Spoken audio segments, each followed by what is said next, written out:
In other news tonight, Austin leaders are getting ready to pick a new permanent city manager. Tonight, residents got to hear from the two finalists about their priorities for the future. One of the two finalists, TC Broadnax or Sara Hensley, would be in charge of implementing directives from the mayor and council and creating budgets and making hiring decisions for Austin city departments. KVUE's Ford Sanders was at tonight's forum where both candidates made their cases to Austinites. Ford? Quita, Brian, Austin's been without a permanent city manager since Spencer Cronk's firing last February. Well, both Sara Hensley and TC Broadnax come in with city manager experience, of course, but they both say they're ready to get to work on the issues that Austinites say need to be addressed. The final two candidates, Austinites and city officials, looking for who will serve Austin best. To see someone who is a forward-thinking thought leader, someone who takes initiative and works towards solutions before they get out of control.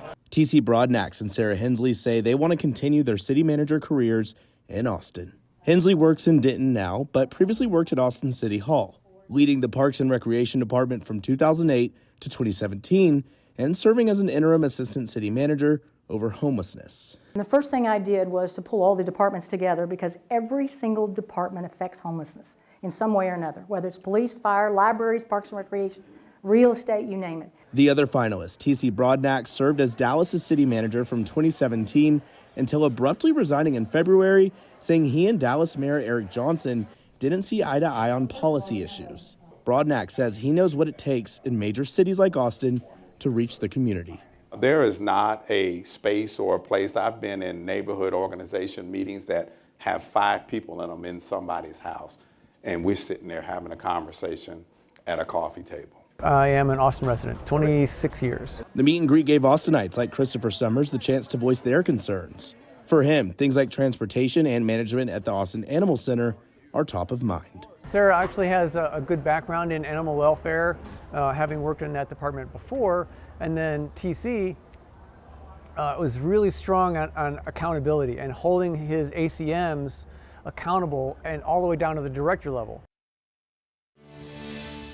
And city officials are asking residents to actually fill out a survey to get feedback on both of these candidates. Now, both council members and the mayor are going to look through these tonight before they start up those interviews with both of those finalists tomorrow. When it comes to the actual announcement about who they're going to hire, that's expected to come in early April. Live in Austin, Ford Sanders, KVUE News.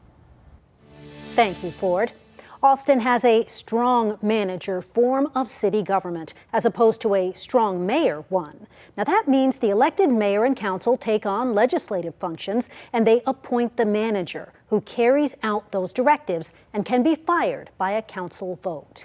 Back in 2021, Austinites voted to keep the strong manager form of government. If they'd rejected it, the manager position would have been scrapped and the mayor would have had veto power over the rest of the council.